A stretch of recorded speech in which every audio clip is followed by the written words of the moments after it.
Hi, I'm Laura Zervadakis from the Ham Channel. Lara Logan came to the Quick Center to speak at an Open Visions forum at Fairfield University. I got a chance to talk to her a little bit. I think before Facebook and Twitter and social media like that, dictators could be dictators. And they could have an iron grip on their societies without any, there was no way around that. Today there's a very easy, accessible way around that. I mean, just look at Syria, for example, where the government has banned all foreign media and journalists have very little freedom, or have no freedom, I imagine. And yet people can find a way to get cell phone video or whatever it happens to be out, get things on YouTube and on Facebook. It's extraordinary. I didn't see it coming. I mean, these things have revolutionized our own societies, but I don't think very many people anticipated the dramatic effect that it was going to have on other societies around the world. And in fact, in Tahrir Square in Egypt, just before I was attacked, I did an interview with a man who said, that guy who started Facebook, I wish he was here tonight. This is his revolution. It's changed journalism. I think the most fundamental way is that in areas where journalists are not able to get to. Before, that was just like a black hole. Right. But now the people themselves, ordinary people, have the ability to get news of what's happening to them out.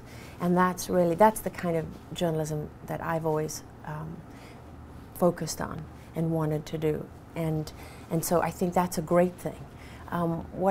The downside of that, though, is it's this plethora of information coming from everywhere, and you don't know what you can trust, and you don't know what you can't trust, and you don't know what's been vetted, and also sometimes you can get lost in this sea of information. So I think we're still in a very turbulent phase where the industry itself and these different mediums are still deciding what they are and what they mean to each other. And I don't have this big picture vision of where it's all going to end up. I'm a plodder. Like I like to keep my head down and work my guts out. That's so I don't pretend to be some kind of great voice for the industry as a whole. But I think that it's very interesting. I mean, you can't close yourself off to it.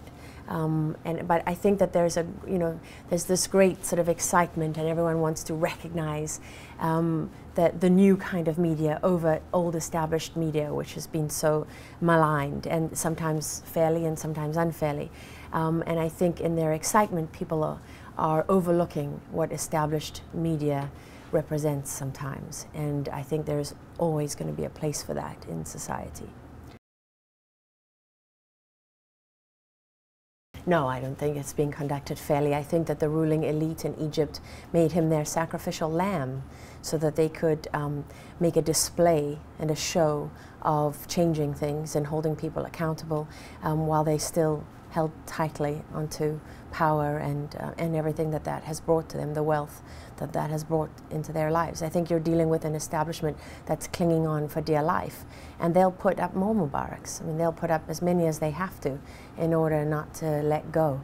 I mean, they stand to lose everything, and they've demonstrated their determination not to allow that to happen, and the lengths that they're prepared to go to. And also, all these different countries have had very different reactions. The Assad regime has been digging at their heels and massacre people and ignore everything.